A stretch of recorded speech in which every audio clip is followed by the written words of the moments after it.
Alternate reality games can be an incredible way for a group to develop lore, differentiate their media, and show off their project, all in one incredible production that often ends up being cheaper for the producer and more fun for the consumer than typical advertising. But what happens when a well-executed ARG straight up fails? Today we're going to examine a case where a dedicated team started a phenomenal ARG only to have it spoiled by Nintendo of all people.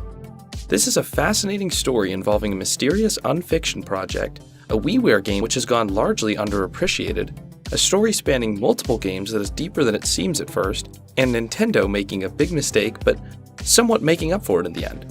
If what you've heard so far interests you, then please stay tuned for the rest of this video.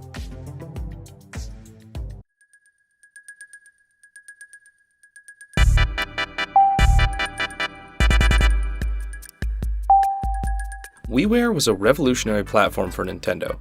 Launching in 2008, the app gave players unique experiences while emboldening indie creators to make unique projects by lending them the tools to make low-budget games for the Wii, which could integrate some core features like motion controls. And this platform is crucial to the story we're looking at today. Our story begins with the studio Gaijin Games, which was founded by Alex Noose, Mike Rausch, and Chris Osborne. Initially conceived in 2004, the trio were unable to accomplish the daunting task of forming a studio and went back to their respective development jobs at different companies. But eventually, they all felt as if their creative freedoms had been hampered, and they tried again in 2007 and began working on a 6-title project. Originally called 8-Bit, this project would combine the trio's love for retro gaming, chiptunes, and new experiences into one, but would become something more fascinating than any of them likely could have imagined. After being picked up by a publisher, the 8-Bit series was renamed to Bit Trip. You may have heard of these games, where you play as a character named Commander Video in different styles of gameplay. By the end of its run, the Bit Trip series had become one of the best-selling and most fondly remembered Wii titles, and the runner games in the series performed particularly well. While these games had some degree of fame, most people fail to realize the deep story behind these games, and the connected themes that are woven throughout the first 6 titles in particular. What's more interesting than that, however, is the story of the failed ARG that was originally supposed to kickstart the launch of this game series. While short-lived, this project had promise, and it's what I'm eager to share with you right now. Let's take a look at how much of this project actually came to fruition, and what might have been if Nintendo hadn't ruined it. The Commander Video ARG began in December of 2008 when an anonymous email was sent to IGN containing the following video, which I'm going to play for you right now. Wir haben etwas gefunden. Diese Richtung. Hat der Meister es dir erklärt? Nein, soll ich was wissen?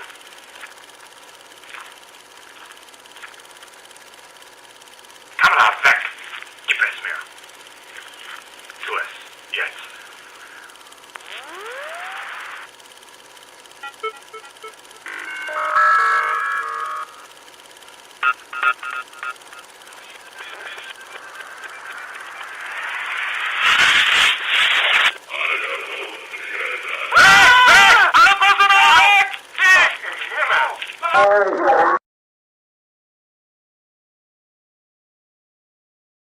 Okay, so if you're like me and you don't speak German, that video probably made no sense at all.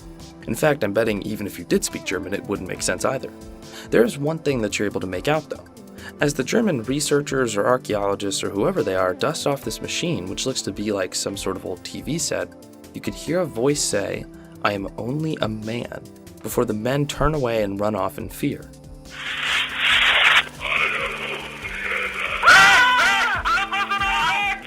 IGN quickly published this trailer in a write-up, and soon after, the ARG was in full swing.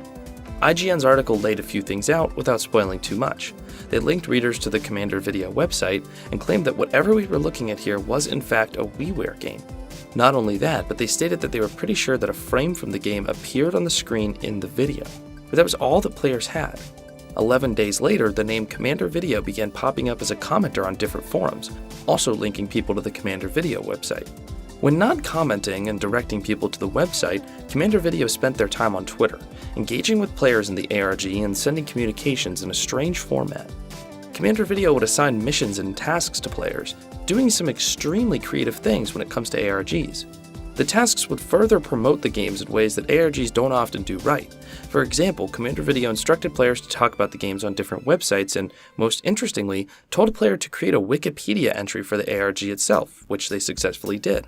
This form of guerrilla marketing was extremely successful for the people behind this ARG, and the project got more and more popular every day. All these players were wondering what the actual game would be, or what all of this work was leading up to. As December ended and January of 2009 approached, Commander Video continued to send messages on Twitter and on other corners of the internet, stepping up his game and delivering puzzles like strands of light that could be arranged into an image of the character, oftentimes delivering the "I am only a man" tagline. Not only that, but Commander Video was vigilant, as when these puzzles were solved, they were put onto the website quickly. It seemed like the game would keep going and going, and the ARG would further develop. Fans eagerly awaited another large content drop, like a video, but on January 9th of 2009, only 21 days since the ARG first started, fans got something entirely different. In the newest Nintendo Power magazine, a game called Bit Trip Beat was announced. While engagement with the Commander Video ARG was at its peak and people were trying to earn the answer to what the project was all about, Nintendo up and dropped the answer in everyone's lap. In a quick write-up that didn't even get a full page of attention, Nintendo dropped 2 screenshots of the game, which is what gave it away, as well as the name of the game, its studio, and its publisher, leaving the ARG solved and the community, along with the Gaijin team, feeling empty. While this was extremely disappointing, all wasn't quite lost for the team. Alex, one of the studio's founders, was interviewed on the ARG.net website and got the chance to clarify some things about the project and talk about what might have been. Alex announced that the game, Bit Trip Beat, would be launched in early 2009 for the Wiiware platform, having this to say about the game. Beat is the beginning of it all, the beginning of life as we know it. Whether it's the beginning of life as Commander Video knows it, though, is still a mystery. Just as a heartbeat is the first step towards human life, Pong was the first step towards video game life. Since we're telling the story of Commander Video's life through a series of games, we felt it appropriate to use Pong as inspiration. When asked about why they chose to create a viral marketing campaign, Alex clarified that the team essentially had zero marketing budget, and also they thought it would be a fun and creative way to show off Bit Trip. He talked more about the project, revealing the mixed feelings that he and the team had about the article, suggesting that while they were honored to make it into Nintendo Power, they were dissatisfied at how the ARG ended. Despite this, the game would launch to critical acclaim on March 16th of 2009. So, why did I talk about this half of an ARG? Well, to be honest, I found this topic really fascinating for a couple of reasons, even though I've never played a single game in the Bit Trip series. Naturally, this is a fun story from the Wii era, which I'm partial to, but the story of this ARG is completely missing from internet coverage. I had to go beyond the basic Google search to learn about the story, and even then I had to rely on plenty of secondary sources, and I didn't get much of the data that I typically enjoy when I'm writing up projects like this. It's a real shame, not only what happened with the Nintendo Power article, but that people haven't heard the story of the Bit Trip ARG. As though it had a short lifespan, it was fascinating. I stumbled across this story recently by chance, and I'm glad I did, because I can't find anyone talking about this story anymore, and I wanted to share it with y'all. So, what happened after this rocky start with the game's marketing? Surprisingly, it all went uphill from there. The core entries in the Bit Trip series were released on Wiiware to high acclaim. The games, called Beat, Core, Void, Runner, Fate, and Flux, were extremely fun, artistic, and had a rich story told through deep symbolism and background details. There are 2 really good videos on the subject here, which you can watch if you're interested, but I'll go ahead and give a brief rundown of the story. The storyline follows Commander Video, our abstract and minimalist hero who embarks on a cosmic journey of self-discovery. Throughout his adventure, he encounters various challenges that represent different stages of his growth and development. Starting with Bit Trip Beat, Commander Video experiences his own creation. As he reflects incoming beats with a paddle, he begins to realize his own existence and the role he has to play in the universe. The story is told through cutscenes and in background details during gameplay. There are 3 levels, Transition, Descent, and Growth, all of which seem to show Commander Video being conceived. This is most present in Growth, where we see a brain assembled in the background, which goes on to develop eyes and see objects. As the credits of the game roll, something beautiful happens. Commander Video emerges from a room into an entryway with others of his kind, announcing, "I am only a man." By the end of Beat, Commander Video has been born. The next 5 games continue on with this abstract presentation of a man's life. In the sequel, Core, Commander Video is initially comforted by his parents, but seemingly gains the confidence to live on his own by the end of the game. In this game, he proudly proclaims, "I am not alone." Following Core, we enter Void, which centers on Commander Video developing his sense of self and understanding his emotions. He initially forces his ego on others, but hurts people around him, and by the end of the game he's realized that kindness and cooperation is the way to go, ending this entry by saying the words, "I am ready." In Bit Trip Runner, Commander Video seemingly travels the world and ventures forth, encountering an adversary who says to Commander Video, "You are not a man," and runs off into space, being chased by our protagonist and his friends. In Fate, a notably darker game than the rest of the entries in the series, Commander Video is killed while defeating this adversary, saving his friends but legitimately dying. At the end of the game, no words are spoken. In the final game, Flux, our commander seems to watch his life from the outside, slowly accepting his own death. He witnesses a symbolic presentation of the past 5 games and comes to understand that they are all pieces of his own self. The game ends as Commander Video ascends into light, ending his bit trip.